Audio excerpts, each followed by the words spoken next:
Hello, and welcome back to the Coup de Villa channel. I'm Scott Cooper, and we are back to talk about Aston Villa's first home match of the season at home to Everton. And we're back in winning ways. 3 points on the board, much better performance, but plenty to talk about. Still not perfect. And we are going to be talking about all of that after this.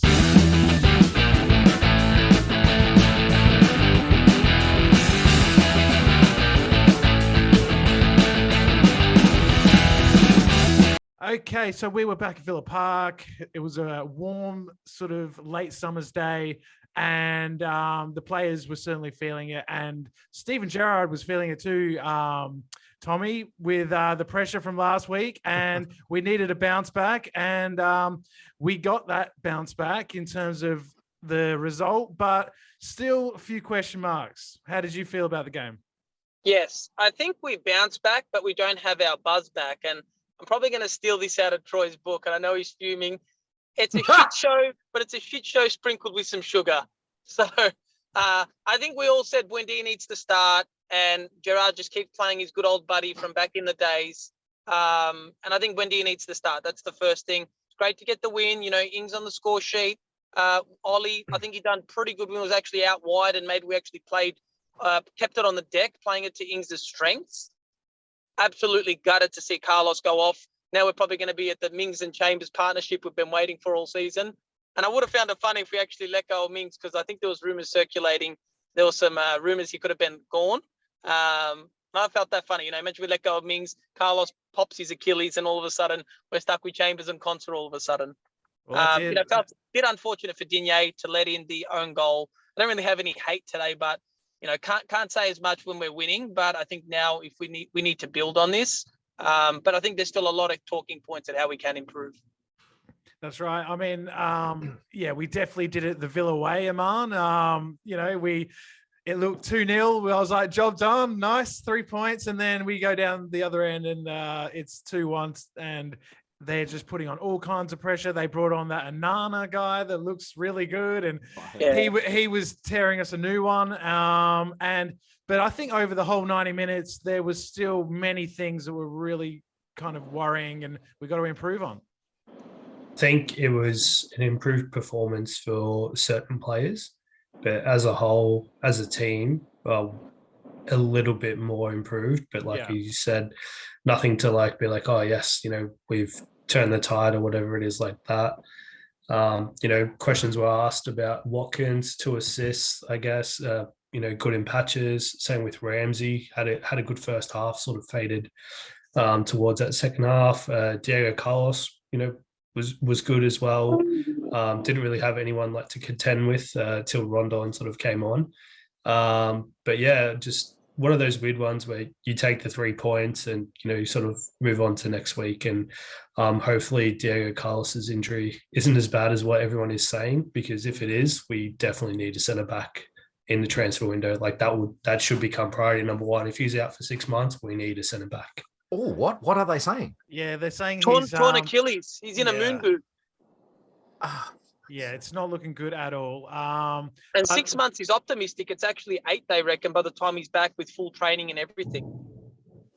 Yeah, that's really devastating for him. His home debut couldn't have gone any worse. And but I guess on a positive note, Mings came in. He was pressured, Troy, from the manager last week. We talked about it. We talked about what he said in the media about him. He had to look him in the face, and he had to be ready to play and all this sort of stuff. But he did what Tyrone Mings did. Yes, it wasn't a perfect game, but he threw his body in where it was needed. In those last few minutes, him and Chambers made some blocks that were, you know, as good as a goal. Yeah, I think Anana was through on goal, and Chambers got a left toe to the ball. Was insane. Good stuff, Troy. Thanks, Troy. It's all right. Same. I'm just watching Tommy's windscreen, waiting for a donkey to bounce off it or something. Look, with as far as Mings goes, it was for me. Let me just focus on his body language for a minute, because for the first 10 or 15 minutes of the game, you could see, you know, he'd put in a tackle, he'd put the ball out for a corner or whatever. And whereas normally he would get pumped up and rev the lads up, he was kind of just like, okay, You don't want me to be captain. You don't want me to talk. I got nothing to say. I've done my job, and that's where it ends. But the difference is, as the game went on, you can take the captaincy away from Mings, but you can't take the captain out of Mings. And after the 15, 20-minute mark, he started getting behind. He started revving the boys up. He was talking to people. I've seen a lot of criticism saying, why is Mings talking to people when his game's not perfect? No, game's not perfect. You don't have to be perfect to talk to people. The coaches who are coaching the team aren't, with the exception of Gerrard, they're not Premier League footballers. They're in their own right. They were never great footballers, but they can coach you. They can encourage you. They can lift you up. And that's what Mings does. To take the captaincy off him, quite a ridiculous situation, to be honest. It should never have happened. He is captain material. Whether he's the best player on the pitch, whether he's the best defender we've ever had, no. But he is captain material, and you can't take that. You can't take that away from it. As for the game itself, I could sit here and for the next half an hour tell you about all the fantastic improvements. I could sit here for the next half an hour and tell you of all the total fuck ups. The commentator said, I think with about 10 minutes to go, a 1-0 lead isn't enough. It's not comfortable. Another game, we'll settle it. We got the goal. And then, holy shit, it all went to hell. That's typical Villa. The last 10 minutes were an absolute disaster. And what made that last 10 minutes worse is when the camera focused on our bench, they were like a duck in the headlight, not a duck in the headlight. Tommy, what do you got in your headlights right now? A deer? A deer in the... They were like a deer. I've got a sign telling everyone to top up their e-tag, actually, on the go. Eastlink. There you go. So they were like a deer caught in the headlight. They didn't know what was going on. Gerrard had people in his ear, and the blonde lady with the beard needs to shut the fuck up and sit down. I don't want to hear from Nanny McPhee. I don't want to hear any input he's got, considering our set pieces is shit. Our defending of set pieces is shit. Awful. We don't know. We really don't have a gauge as to how bad we are, because we don't know how bad Everton are. We saw last season they were relegation candidates for a long while. I'm not seeing anything different from them that says otherwise. However, they really threatened us. Every time they went up the pitch, it was like last week with Bournemouth. It was a very quick attack. Every time they got the ball in the box, I'm thinking, oh shit. And they don't have a recognized striker. What are we going to be like when we come across a team that do have a recognized striker or two recognized strikers? We're a long, long way. If you said to me, you know what, Everton are a very, very good team, I would give that an 8.5 out of 10. But I suspect Everton are a shit team, and I really struggle to see anything more than a 6. They got Alex Iwobi in the middle of the park. That just says it all. And Noah, Steven Gerrard after the game said that Villa deserved the win, that we controlled the games in large periods. And I kind of felt like he was talking through his ass, to be honest, because I think from watching the game, and I think you agree, that Everton deserved at least a draw. I think Everton had the better chances, in my opinion, to score more goals. I think they could have scored 3 or 4 quite easily. As I think Frank Lampard said, came from counter-attacking plays. Defensively, Everton were quite well set up behind the ball. They had 5 at the back for most of the game. But honestly, I just was waiting for us to throw it away. You know, Anthony Gordon scored the offside goal, gave it to the whole 10, fair play, very funny, disallowed. But it took that disallowed goal for us to spring into the game a bit. Then we scored. But I was just waiting. It's just typical Villa. When we're going to stuff it up? Luckily, we held on for the win. But honestly, Everton probably deserved a draw, maybe even 3 points from the game, in my opinion. Yeah, well, I mean, and the goal that got us on our way, Tommy, was the Danny Ings strike. Beautiful build up from Ollie. I think he, like we talked last week about, we're not finding Danny Ings, to his strengths. We're not playing to his strengths, and this time he took a time to just calm down, gave it to his feet, and the turn and the shot with the left foot. Wow. I mean, that's what we signed Ings to do, yeah. His job is to find the back of the net from difficult angles, and we know he can do that. I think there was another good chance that he squandered. Not squandered, or maybe he cut it back for, I think, Ollie. Anyway, that's what we signed Ings for. I think we're linked with that Raul de Thomas from, what is it, second division Spain. He's basically just a Spanish king. I think. Espanol. Espanol, yeah. Right. Espanol. Yeah, he speaks Espanol. That's right, Aman. Good one. It's basically a glorified Ings. Has my internet cut out by any chance? Or No, is Aman's face just Aman's face has been the same for the last 10 seconds. 2 pixel Tommy in the tunnel. That's what this is. Oh yeah, bring back the Motorola. No, I think that's what we signed Ings to do, and just the passion. Go chant in front of the fans. Go say fuck you to Gerrard. Do whatever you want. When you score, you can do what you want. A lot of passion. We need that. Ings is probably frustrated with himself. He's been a bit of a goal machine at Southampton. It was great at Burnley. Obviously Liverpool. Kind of backpedaled a bit over the years, and I really want him to find his feet at Villa. I think someone like Archer can learn so much off Ings, and I think Ings actually, kind of nurtures Archer. And if that's someone you're learning from, Archer's a bit of a clinical goal scorer too. I hope that if he gets his chance, that maybe we. All right, you're cutting. Let's go back to the studio. Cutting out. Yeah, you're cutting out, Tommy. I'll just go to Aman and say, Can we mute him? Maybe muted. Sub, kind of like passing the torch on. Okay, thanks. Yep. You, If you just joined us and that made no sense to you, yeah, that cut out a little bit. But Aman, last week you said that Danny Ings is a great finisher, but that's all he does. And I think we also saw a bit of that in this game. In that we have to have the two up top. I think if we're going to play Ings, we have to have him and Watkins closer together and working off each other, which they did for the first goal. How did you think about his sort of pressing and that sort of thing? It was a hot day, but do you think he improved in that area? I mean, like I said last week, he's a great finisher. He proved that today. He finished a great goal. Is he going to be the striker that's going to do it game in, game out, or even, every second game? Not saying we have players that do it every game. I just don't think that, like I said before, striker probably would have been the priority, but now if Carlos is injured, I'd say centre back is a priority. Not saying like Danny Ings is shit and he should be sold or whatever, but good finish. But what else? Have we seen enough from him? Is Ings and Watkins going to give us a top 8 finish? Don't think so.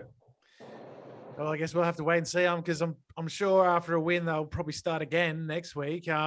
Troy, what did you think of the midfield? Because he stuck with the same 3 that we thought maybe Dougie Luiz would come in, but it was Kamara, McGinn, and Ramsey again. And I thought we saw signs of improvement, especially from Ramsey, but McGinn again, a little disappointing. Ramsey was 2 steps above what he was last week, so that puts him on step 2. Kamara was a step above what he was last week, and last week he was he was epic. I think in Villa Fans Australia, we've been discussing, and for those fans in Australia may have seen, I think it was Baz Rose that made a comment that time seems to stop when Kamara has the ball, and that's probably been the most accurate statement that I've seen, and it's perfect. He gets the ball, he's calm, he's cool, collected. When someone's running at him, he doesn't try to think left, or he just stands there running to me. I'll get the ball off you. And there are a couple of times where you just thought he's been beat all ends up, and next thing there's a bit of a kerfuffle and he's come out with the ball. He's brilliant. McGinn was McGinn, better than last week, but again, nothing. It doesn't excite me. What's really pissed me off? I think one thing about it, McGinn, you said last week that I just wanted to highlight was he's so left-sided. I think teams are starting to sort of figure that out a bit and kind of read what he play, like how he's going to play, how he's going to get on his left peg, and he's going to do that. And he's going to stick his ass out and switch in again. Yeah. He's going to do that every time. It's the same. Everyone knows what Grealish does when he gets the ball in the corner. He sort of puts it on his right peg and he comes back on the inside. You're going to figure players out. The biggest disappointment for me, and the most obvious one, and I really don't understand it, is Coutinho. Why is he getting a start? Find me somebody who would give him more than a 3.5 out of 10. What did he offer in that first half? Nothing. And you know what? If you said to me, would I put $10 on him starting next week? I'll put $10 on him starting next week, and I cannot understand why. Because Buendia, you actually have a look at what Buendia did. He was good. He was okay. But for some reason, when he got on the pitch, everybody around him lifted. He didn't actually have to do anything. For some reason, everyone's like, oh, Buendia's here. And it was just a magical improvement across the squad. For me, he has to start. And if he doesn't start automatically, next week and he's not injured in training or something like that, then I really got to question Gerrard on this because he's just nowhere. Well, Coutinho did come off with a little bit of a knock. I don't know how serious that he's is. Fine. He's He's fine. okay? Yeah, he's fine. So, yeah, he probably will start again. But I agree with you. I think when Buendia came on, everything was just buzzing a bit more. Like, he seemed to be just, he wanted the ball. He was giving and going. And he was, on the move. And I think a lot of that came from the crowd. I think the crowd, they got injected with a little bit of caffeine and a bit of excitement, and they were pumping up, and that just filtered down to the pitch. And Noah, it was Buendia who got the second goal. Nice little link up between him and Ollie, and 2-0. Well worked goal. Buendia is just, I think even defenders are a bit scared of him as well. Like, has that Jack Grealish kind of factor when he's running at defenders, they're backpedaling and perfectly weighted ball for Watkins, and Watkins did the team thing. Obviously, his finishing hasn't been as great. Recently, if he shot that, probably saved by Pickford, but does the team thing, squares it to Buendia, and goal of the season. Best finish I'll ever see in my life. Taps it over the line. 2-0, game over, as everyone says. That's where I like them from, that kind of like 3 yards out without a goalkeeper. I would miss it. I'd miss it somehow. But he's just such a bright spark, isn't he, Buendia? I mean, as Troy said, everyone seems to lift. The crowd love him. The crowd back him in every time he gets on that pitch, and he backs up on the field and definitely deserves to start. Well, the one thing for him is in the games that he has started under Smith and under Gerrard previously, he's come off the bench and had these good cameos, and we've all said, let's get him in the team. And then when he has started, it's a bit stale for him. So he's got to make that step and make that position himself and come out and have a really good game next week if he does start.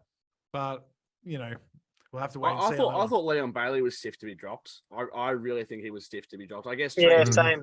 Playing the system, going to 2 up top, but I think it was very stiff. I would have liked to have seen maybe Watkins and Bailey as a 2 up top, maybe. I don't know. But obviously, you take the win, but I'd be very upset if I was Leon Bailey. Playing devil's advocate, maybe Gerrard's playing a little bit of mind games with teams to think until the team sheet gets announced, they don't know how to plan for this game in training. Are we going to have to? Is the left back going to have to sit back to counter the pace of Bailey? What? Yeah. I'm more worried that Gerrard doesn't know how to plan, let alone the other team. Well, yeah. Gerrard doesn't know his best 11, let alone the other team. So I think that's a bit problematic. At least, look, 95% of your team should be the same. But I think Bailey was a bit hard done by it, a bit dropped. I thought he provided a bit of a spark, again, where I think Ollie took that shot. I think we were 2-0 up, and he probably should have just squared it back to Buendia if he just looked to his right. Yeah. But maybe Cash had a good game too. Sorry to interrupt. Yeah. I thought Cash had a good. We haven't focused on the fullbacks. I thought Dean was a bit shitty, but I thought Cash was an absolute abortion last week, and this week he was the old Matty Cash, which is good to see. Yeah, what I would say about Cash, I think 80% of the time he's good. It's just when he gets into those positions up the field and he has all the space for him, his delivery is less than great. It's dropped from last season though, because his ball last year was magnificent. He definitely picked it up. He's kind of gone backwards at the moment, Matty Cash, and he needs to pick it up. Like, obviously, a World Cup's coming up. He wants to play for Poland in the World Cup, which he will. Yeah. But, he's just gone down a bit. And I love Matty Cash. I love his energy. I love his determination, his attitude. And there was one moment, I think, in the first half where he was at someone's ankle for about three or four times, and then finally took the ball, and the crowd cheered. It was a really big sort of, statement that we were in a different mindset than we were the previous week. And he brings a bit of that. He brings a bit of that nastiness, a bit of that competitiveness that we definitely lacked against Bournemouth. And I love him. I just hope that he's working on those crosses, because they need to be a little bit better if this system that Gerrard loves is going to work, because we got Digne on the other side who has a good delivery. It wasn't his best day yesterday, I thought, with a lot of his crossing. I think he took two. Great finish at the end. Great finish. Well, we can get to that, Aman, now. 2-0, we thought game done. And then, Everton go for it. They got nothing to lose. They bring on Onana, who looks like a great player. And they caused us a lot of problems and, scored the goal. Yeah, I think Onana was he came on first Premier League minutes, probably a bit too eager, got dispossessed. We score 2-0.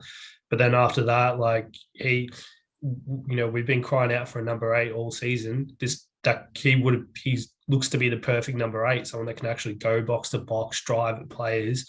Whether or not he was someone we looked at for whatever reason, didn't decide to sign him or not. He's very young, and I've heard he's very raw. I mean, apparently they said on the commentary that Lille played Chelsea in the Champions League last year, and he played centre back one game and number 10 the next game. Yeah. So he's definitely got a few skills. Yeah. But yeah, I think him sort of, like you were saying before, Alex Iwobi playing in central midfield next to Decore, you don't really have that drive. When he came on, he just wanted the ball, he wanted to drive forward, definitely put pressure on McGinn and Kamara. And then obviously, we lost our, 2 defenders went off as well. And then, I sort of one key moment was when Rondon came on and then won that header. Mings didn't even jump, and then won the flick on, and then we were just in the wars at the end. And I'm don't worry about conceding goal for the draw. If they scored another one, they probably could have won the game 3-2 in the end. Wouldn't have put that past them. And it's just one of those things. You take the 3 points, but we want a top half finish. I can't see where the top half finish is going to come from for the first 2 games. No, especially, you say when Onana came on, really put the pressure on the defense. You would think that Lampard would have watched our game against Bournemouth last week and thought they don't like it up them. They don't like us pressing. We play a massively expansive game. I messaged you guys, I think, coming close to halftime. Every single pass was 10, 12, 15 yards. It was crazy. There were no little triangles. The fact that Lampard didn't realize that, if we put pressure on these guys in midfield, they'll fold like a red hot Mars bar, and they didn't do that until the last 10 minutes of the game. Had Everton done that all game, I think it would have been a bloodbath. Well, I think Jacob Ramsey was probably one of the players that actually brought something different in that midfield when he started running at them. That actually stretched us out and made us look a lot more threatening going forward. Like you said, Troy, very often McGinn, Kamara, and they're very close to each other in that midfield, and they're not really making forward runs or they're sort of taking each other's spaces. It's not quite working at the moment. I don't know if it will, but McGinn's the captain now, so I'm guessing he's not being dropped. So we'll have to wait and see. But I think Sorry, Aman, just quickly. I think if you look at each individual player we have on the park, and if you said every one of these guys is going to have the game of their lives in the next game and get a 10 out of 10, we are one hell of a team. But for some reason, at every single game, we tend to get 80% out of everybody, and there's always one player that's just a bit. Last week against Bournemouth, we had 3 players that were a bit, and that's what happens. But we always have one player that's a bit shit, and everybody else is around 80%. What we've got to do to get 100% or even 90% out of everyone, I don't know. I think that showed in the voting that we do in our Aston Villa Facebook group. It's Aston Villa Facebook Aston Villa fans in Australia. If anyone wants to join, you don't have to be from Australia. It's a good place to talk about the games. And we do a voting system after every game, 3-2-1, 3 points for the best player. And the votes were very different. People went for lots of different players. And I think that shows that, yes, Cash had a good game. Yes, Kamara had a good game. Yes, Danny Ings did well. Watkins did all right. But altogether, we still don't it doesn't come together very often. Apart from that second goal, which was a nice teamwork, and Buendia and Watkins, the teamwork, the cohesiveness is still a long, long way away. Yeah, I just wanted to touch on a point earlier, how Troy said about, keeping the opposition guessing what's our starting 11. And then Tommy came in and, said that Gerrard doesn't know his starting 11. I think that Gerrard knows his best starting 11, but whether or not that's the best starting 11 with the players we have at Aston Villa is another thing. Because the system that he wants to play, this, 4-1-2-1-2, I don't think it's the best. And, all right, we want to get the best out of Danny Ings. We got to play 2 up top. But is that getting the best out of Coutinho? Is that getting the best out of McGinn? Is that getting the best out of Leon Bailey? Yeah, I agree. So it's just one of those things. Either we go to the transfer market and sign the players that are suited to play Gerrard's best system, or Gerrard gets the best or he plays the best system to the players we have at the moment, and it's in between. So I think that's why we're seeing these inconsistencies about players having a good game one week, and then other players not having the best game, and then the next week it's vice versa. We're saying that Buendia is having been performing well. He starts next week, but is he going to be starting in the best position that's going to get the best out of him? That's another story. I'd like to see him start in that role that Coutinho played just behind the striker. That would, I think, if we're going to play 4-1-2-1-2, then I think Buendia will bring us more sort of work rate and defensive work, as well as he's got the skill to unlock the defense. And I think out of the two, he's certainly the one that deserves the spot right now. And I don't know if Coutinho's being told he's going to play every game no matter what, or if, because it seems like he's one of the ones that's been looked after more so than, say, Mings, who's been called out in public. So yeah, it's. Let me ask you this, Scottie: would you rather have Coutinho and Buendia on the pitch and one striker, or would you rather have Buendia or Coutinho and two strikers?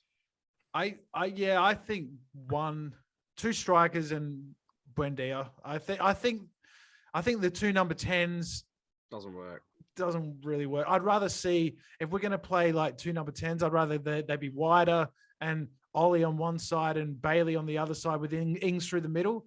Something like that as a front three if they went for that. But if we're going to play two up top with Danny Ings and Watkins, I think Buendia in behind sounds pretty good. That sounds good to me. I'd like to get people's opinions on that in the comments, quite frankly, because I think that's going to divide opinion. As we discussed last week, you get a big work rate out of Ollie Watkins, but I think it was Tommy said last week, well, you know what, he gets paid to put the ball in the back of the net, and that's what Ings does.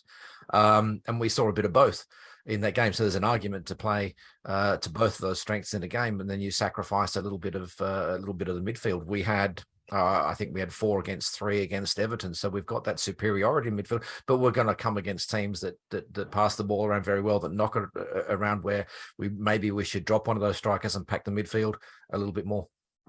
Yeah, I guess it all depends on who we're playing. I mean, it's Palace next week, Noah, away. So they had a bit of a disappointing game against Arsenal last week, and then they play Liverpool on Monday. So we get an extra couple of days rest.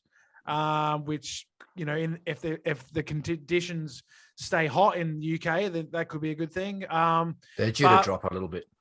Yeah, right. But we got Diego Carlos, who looks like he's out. So what's your prediction? And what's your prediction? Any changes apart from the one obvious one?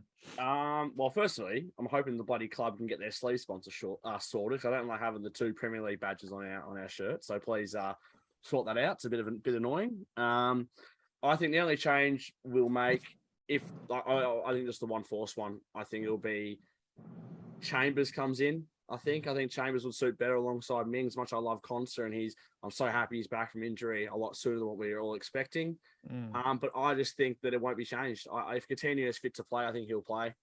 As much as I want Buendia to start, I don't see it changing a winning side too much. And what about a result? See, Tommy. Tommy went through a tunnel. It's away, isn't it? I think. Is it away? It is away, yes. I think we're going to win 2-1. And I think it will be Danny Ings and Ollie Watkins to find the back of the net for us. Okay, Troy? Well, I had us losing 1-0 this week, so don't ask me. You know what? I think it's going to be 0-0. I think we've got to see Mings and Chambers in defence. As Noah said, that to me is a no-brainer. I would be tempted to use Bailey for a little bit of pace just to keep them pegged back. They're a quick side. That's the thing. Palace are very quick, so that could be something. Well, you counter quick with quick. If you can stop quicks by keeping them in their own half, well, that's half the problem solved. I think it's just going to be a really. I think it's going to be 0-0. I think we'll cancel each other out. Aman? I think games against Palace are always like really tough, and they're really like it's always like a 1-0 type of result or a 1 goal in it type of result. So gonna back the boys and say we'll win 1-0. Whether or not that happens is another story. In terms of who comes in, it has to be Chambers in for Diego, because we don't have anyone else unless he, does something where he plays Kamara as a centre back, which I hope he doesn't. No. There is Conta. Yeah. Oh, but yeah, there is Conta, but whether or not he did start the first game. Yeah, and look what happened. Exactly. That's another thing with like the Buendia thing. That's just crazy that the Chambers doesn't get a chance. So you're saying 1-0 to Villa? Yeah, 1-0 to Villa. In terms of lineup, I want Buendia to start, but raises another interesting point that you said before. When he has started, he hasn't done anything, and then Coutinho is not doing anything either. So, maybe Buendia is better suited off the bench to provide us that energy in the last, 30 minutes or something like that. Because, if he starts and nothing happens, is Coutinho going to come off the bench and show the same electricity? Doesn't really look that way. But I'll give him a start away from home, start him. So yeah, 1-0 to us. And so you think Buendia's basically Gerrard sees him as someone to run against tired legs, but not good enough to start? I don't know if he. I think he just prefers Coutinho. Yeah, I think it's just preference of he's got his mate, Brazilian international, one of the highest transfer fees over. Maybe it's just a dip in form, and just keep starting him, and he'll get back to his best. He'll get back to his best. I think he will, though. I think he will, Aman. He's such a quality player. We've seen it. We've seen how good he can be. He just needs to get that consistency. I thought him having a full preseason under his belt, he'd be amazing to start. But, I saw, I guess in the preseason, he didn't play a full 90 in the whole, he played 45, and 45, I think. It's pretty not good preseason, in my opinion, to get match fitness in. So maybe he's just got to find that form. Well, I'll say 1-1. I think Jacob Ramsey maybe with the goal. I don't know. But I think if we can just get a result next week and the performance can be, at a similar level, maybe a bit better than yesterday, then that's probably the most important thing, because I don't think we're going to get relegated. I don't think we're going to go to Europe. So I think it's all about patterns of play, Gerrard's system, and he needs to feel comfortable in this job. We need to see the players improving, and hopefully we can see a bit more of that next week. So I'll say for a 1-1 with a tough away draw.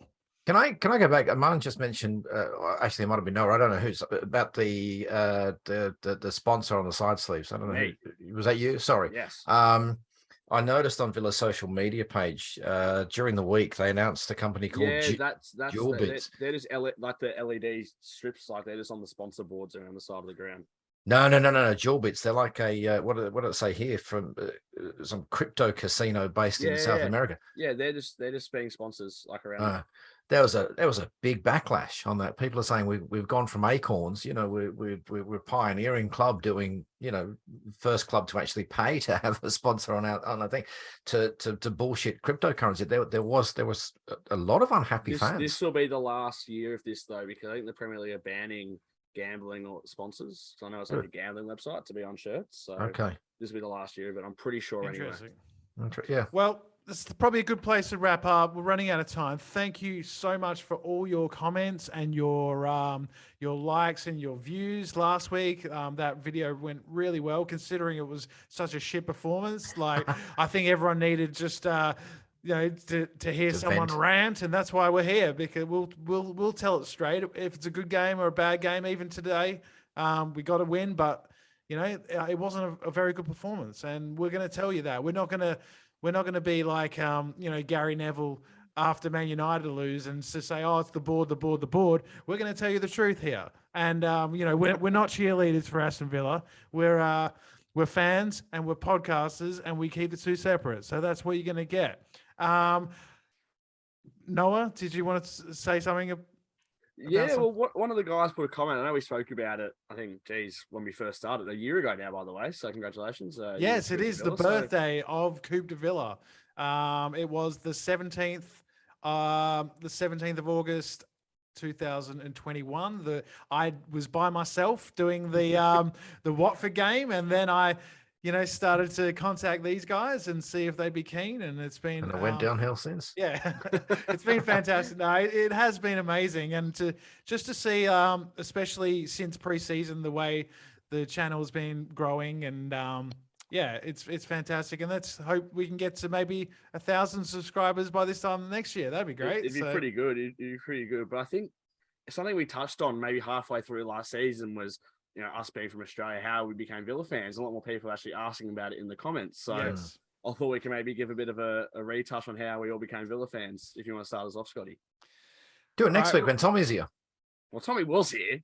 He was here Because he'll have a story about the Black Sea and his plumbing mates, I'm sure. We have done an episode where we talked about that before, but just quickly, I was born in Birmingham, moved to Australia, Perth when I was 5, and just started watching. I was watching Italian 90 was the first football I ever watched, and my dad was like, "Oh, this guy David Platt, he plays for our team, Villa," and I'm like, "Oh, okay." And then the next season, I started watching the Monday night ABC roundup show, because that's all you got back then. You didn't get any live games. You just got a roundup highlights show on a Monday night. And then I was hooked from then on.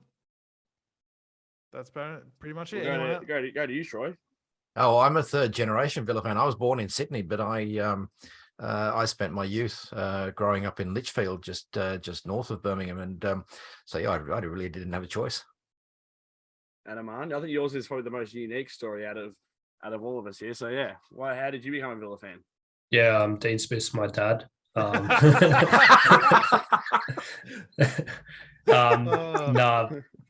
old man, went on like a World Cup, worked for DHL, went over to Europe to represent the DHL Australia team. Went gallivanting around Europe after the tournament and collected some football kits, and one of them was a Villa kit, which was my favorite. And basically just never took it off, and Aston Villa was the team I supported from them. Outstanding. And what about you, Noah? And so my mother's side of the family originate from England, and they grew up in Sutton Coldfield. So obviously where Bodymoor Heath is, and my uncle was a massive Villa fan, and I remember watching the games with him early 2000s, like 2006, 2007, and only ever been a Villa fan, only ever. Well, there you go. So and my missus is a blue nose. Yes. I made sure that she knew that Philogene Bidet scored against them on the weekend. He did. Yes. Thanks for mentioning that. I forgot about that. Yeah. Great news to see him among the goals, and I'm sure he gave it to the Birmingham fans, and well done to him. I'd like to see him progress and hopefully, get given a chance one day. But that's where we're going to wrap up. Tommy couldn't make it to the end, unfortunately, but you can hear his story next week. And he's just sent a message through saying, for all those people who want to insult him in the comments, have at it. Yeah, so go for it, please. Go full barrel on Tommy. Let us all know how you felt the game was, where we were better, where we can be better again, and give us our predictions for Crystal Palace. And so that we're out. Up the Villa. See you all next week.